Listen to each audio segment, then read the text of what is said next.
Good morning, everyone. It is August 10th, 2024, about a quarter till 8 a.m. I'll be heading out here in a little bit, try to renew the tags on my vehicle. I decided I had a little bit of time to record today, and I wanted to show everybody that no, I haven't gotten lazy on this, and I wanted to get some gaming related stuff up. Want to shout out to all the guys that I normally keep in contact with: RKO Matt from Dirty Histories and Hobbies, Retro DM Ray, who messages me pretty frequently on Facebook. Still toying with the Discord idea, so as a hangout spot, but I wanted to share a little bit of my creation. I've seen a lot of people with the mentality that a game master is not a world builder, and I don't understand where that mentality comes from, because we most certainly are. Now, we don't prep an entire world to a level of like Tolkien-esque proportions when we prepare our world and prepare our games, right? Instead, we seek to try to flesh it out as playable as possible. And some of the stuff you're about to see is going to be partially random rolls, but part of it is, kind of planned. Before I get started, I want to give a quick little sort of prologue. I'm going to be using words that some people may not necessarily agree with, and one of these words is the term bastard. Understand that I'm not using it in a derogatory term, although it is somewhat archaic to refer to fatherless children in this way. Realize I don't mean it in a derogatory term or as an insult, merely just as a term as it was classically used, right? So if this is something that's going to bother you, this might not be the video for you, but if you're willing to give the video a chance, I appreciate it. So we're going to start with, as you can see, I don't have a whole lot yet, and that's kind of the way it is. I have, pardon me for a second, I have the world name, which everybody knows is Anglovan, and I have a starting town, and I'm of course doing this as for a Castles and Crusades campaign. So you're going to see the creative process of this world. It started as a basic fantasy world, and I'm bringing it forward into a new system, into Castles and Crusades, and hopefully I'll get to play this pretty soon. I've got personal friends that I should be able to have time for, and then the guys in Mortal Coil, I hope to share it with them. So far everything is going to be kind of common knowledge. So let's start with Anglovan. It's a forested mountain region, often called the Umberlands. Anglovan is home to dangerous wildlife and old wives' tales. Magic exists, though it's rare. The invention of gunpowder, which is something that is going to come up in the game, it has slowly started to make headway in Anglovan, though it is not commonly available. So we're going to expect to see something kind of like industrial age style weapons, like Kentucky long rifles and ball and cap revolvers and stuff like that. So yeah, I'm planning on bringing firearms into this. In the meantime, people still enjoy a simpler way of life that resembles feudalism. So your classic kind of medieval part, like we're not doing away with that. Monsters reside in the wilds of the Umberlands. Religious beliefs are fairly diverse, though the Church of Heveron is the predominant religion of mankind in Anglovan. So if you're human, you're more likely going to be a follower of the Church of Heveron. The reason I left the religious beliefs kind of open is because I like it when my players come up with a religion and bring it in. For example, if they're a druid, or if they are a dwarven cleric, or something of that nature, having them bring in their own homebrewed religion definitely takes some work off of me. And I think this is one of those areas where I think game masters should be open to the player's creative process in that. And then, of course, we talk about the starting city, the starting town. It's a small village. So Corid, and to those of you that have played in my basic fantasy RPG campaign, you probably remember this as the hometown of Thalken Varen, the retainer that ended up being just a powerhouse. He rolled an 18 on his strength, and he was very good at what he did. So Corid is a small village in the mountains. It's renowned, consisting only of two notable facts. One, that Corid was originally founded as a prison settlement where the dregs of Anglovan were sent, and two, that Corid was home to Thalken Varen, a mercenary bastard that left for lands uncharted and gained notoriety as a deadly swordsman. This again comes back to what I said about this is why I wanted to bring up the fact that, you know, I do use the word bastard, but realize I'm not using it in a derogatory term. If this offends you, again, probably not the video for you.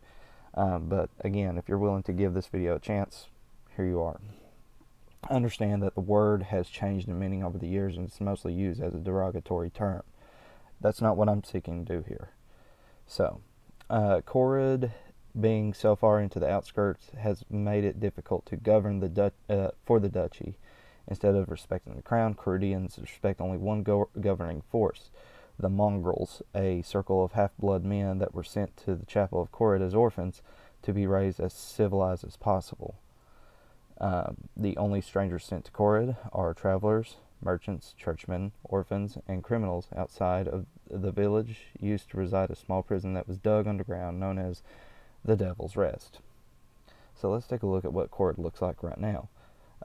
We are going to, I think this was it. Yep. So far that's what I've got. I'm going to be adding more to it, but not much more, because again, this is a small settlement. I haven't labeled anything yet, but here's what my process looks like. There's the chapel of Havrion at the center. This is the orphanage. This is a well. I'm thinking about making this either the tavern or the inn, and probably the tavern. This will most likely be the inn. This is a general goods store, and that's going to be the storage. This is going to be the blacksmith, I believe. I haven't decided what this is going to be for yet, but I'm planning on using town and city encounters, you know, some kind of adventures and stuff like that. Plus, I need to put in houses and stuff like that. I haven't gotten to that part yet, but there you go. Now let's talk about the Devil's Rest. Let's talk about the first dungeon that I'm making. So here's what I've got fleshed out. I haven't got a map necessarily of the place yet, but this is kind of like where I'm starting. Some of you have seen like the prototype in the Christian Dungeons and Dragons group. That was a prototype of what I was working on, and you know, it's kind of like a rough draft. So I haven't put it to this yet. I'll be taking it to GIMP and putting it in with some edits and stuff like that. So let's talk about the Devil's Rest. The Devil's Rest is an old, small prison that was constructed underneath the earth in the forest just east of Corid. The prison has long been abandoned. It is unknown to the outside world what may still be in the Devil's Rest.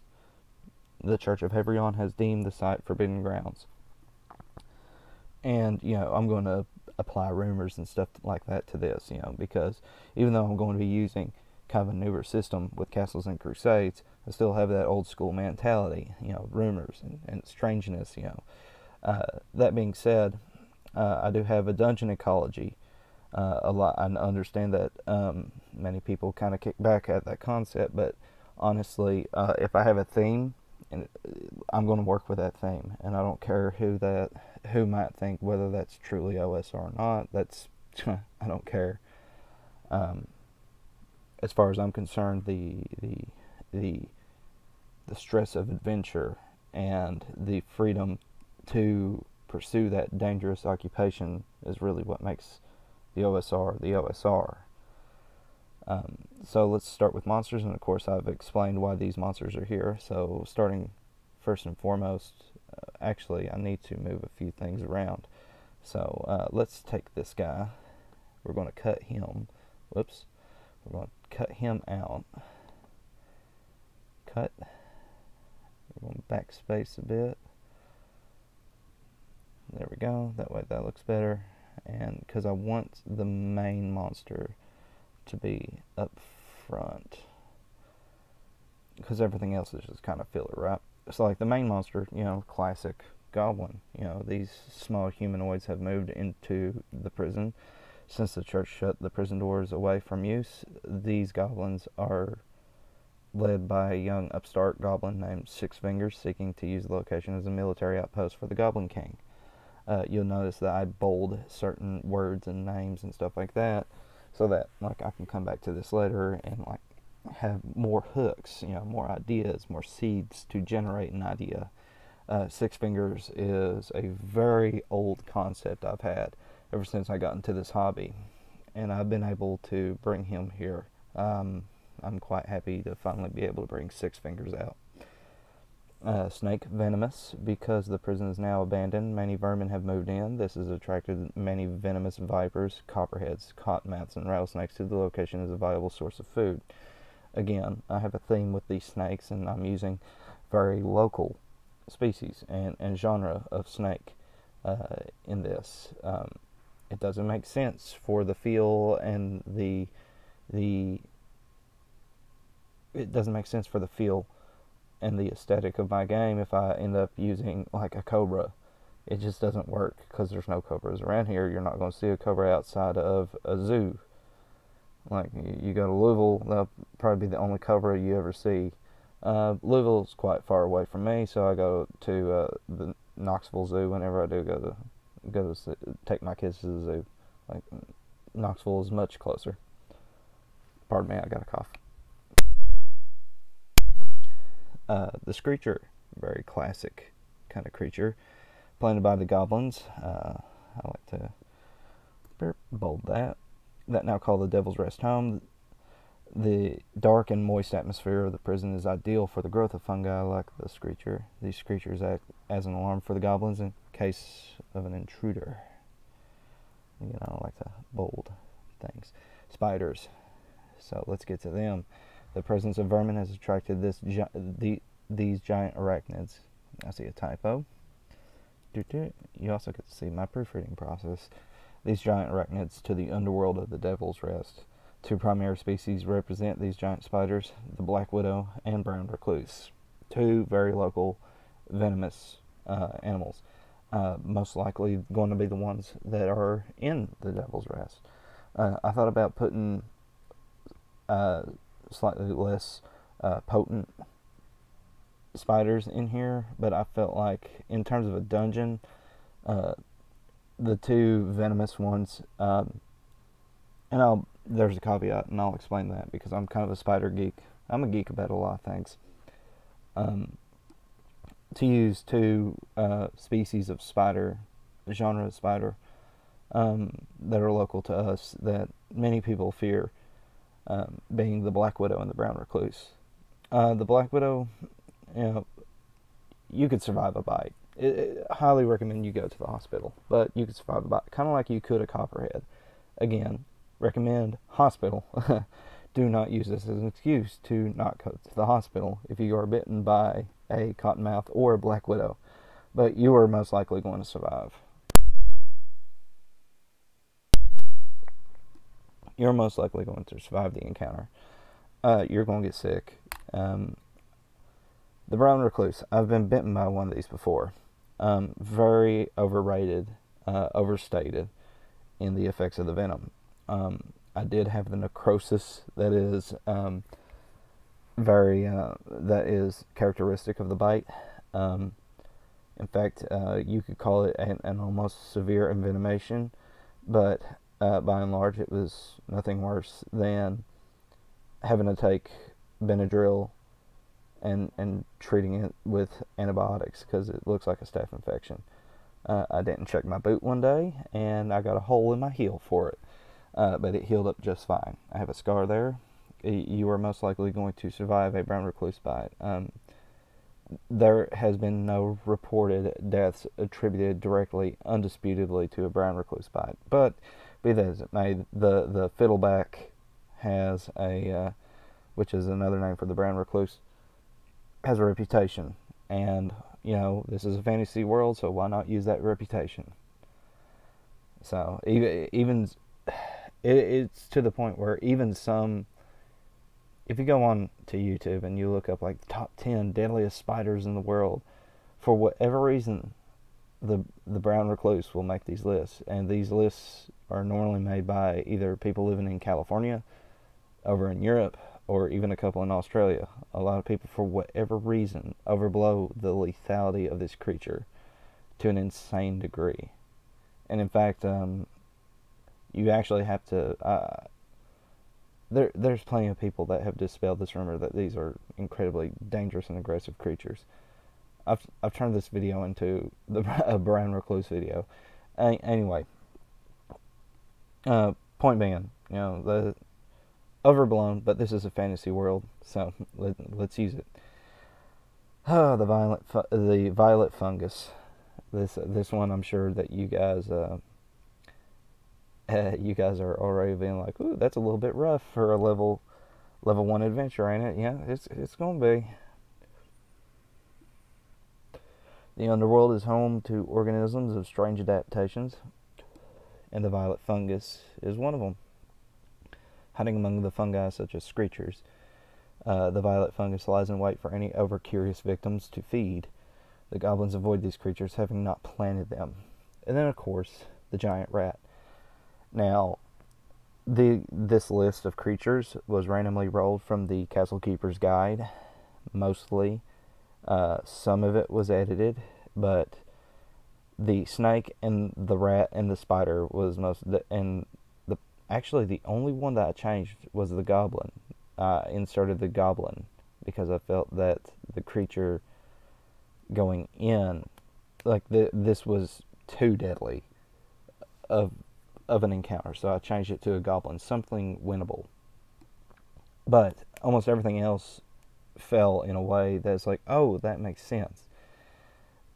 So, it was very funny how that worked out. So, the giant rat, and of course I have the classic Norwegian rat in mind when I'm thinking of this creature. These vermin were among the first to move into the prison whenever the prison doors were closed.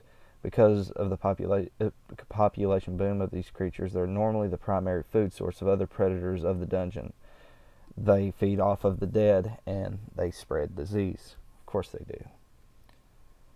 So, let's cover the approach to the dungeon. And I want to show another map that I have right now. This is a wilderness map. Right there is Corid, and that's where the Devil's Rest is going to be. I've also put a mountain peak with some forest around it. You could see some elevation change right there, highlighted by the thin, scraggly lines.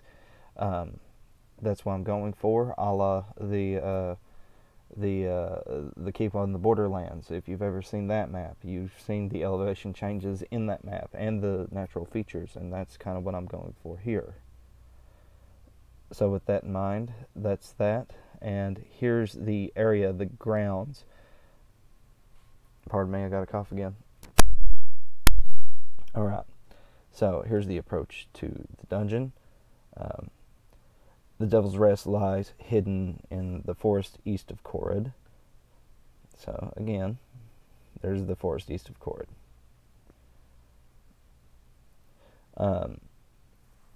Down in a depression in the land known as the Corid Basin. So, where I took inspiration for the Corid Basin was actually the Middlesboro Basin. I don't know how many of y'all have ever been to Bell County in Kentucky, but I live in Knox, so we're right next door to Bell County, and I've done many deliveries for Pepsi to Bell County, and Bell County has, the biggest city there is Middlesboro, and Middlesboro has this natural feature called the Middlesboro Basin, which is where an ancient meteorite smashed into the land, and so there's this depression in the land that floods. and you get these snakes and everything else that come out of the woodwork going to and from the basin. So like that's where the inspiration was for the Corid Basin. So of course, the Corid Basin floods during times when the weather rains heavily. During its time as an active prison, the stairs hidden from plain sight that led downward to the prison and the doors entering the prison proper would be sealed to keep the rainwater from flooding the dungeon. The dungeon entrance, as stated, was hidden. The stairs are hidden underneath a large boulder underneath a large oak tree. And so we go back to the map. Very rudimentary. Of course, I'm not an artist, but that's the boulder, that's the large oak tree. That's where the proper entrance is. And, of course, the boulder was used to seal the dungeon off whenever it rained heavily. So there is also another artificial entrance at the northeast of the grounds that is a crudely made goblin tunnel. This entrance is only sealed below the ground where it enters the prison, so the stairs are not. These goblins now call the Devil's Rest home. So, let's go back to the map and I'll show you that. And that's the goblin tunnel right there. That's what's going to lead into where the goblins excavated to get into this place, because they wasn't strong enough to move this. They're a small humanoid. Did I just? There we go. Put a dot there. But yeah, it's like they're not. They're a small humanoid. They're not going to be able to move this. They're not strong enough. So instead, they use their ingenuity to tunnel. And that's how they enter the Devil's Rest. And this is just the above ground. I'll have the below ground drawn hopefully soon. But I'm going to have some things branching off, artificial tunnels and stuff like that connect to the complex itself. With that being in mind, that's my first adventure in mind. Still building this out. I've got a theme, as you can tell. I've put all this stuff in here, and I'll explain later why the Devil's Rest was shunned by the Church of Hebrion in a later video. But until then, I believe you've heard me yak for long enough. As always, guys, take care. God bless. I'll see you on the other side, and thank you for watching.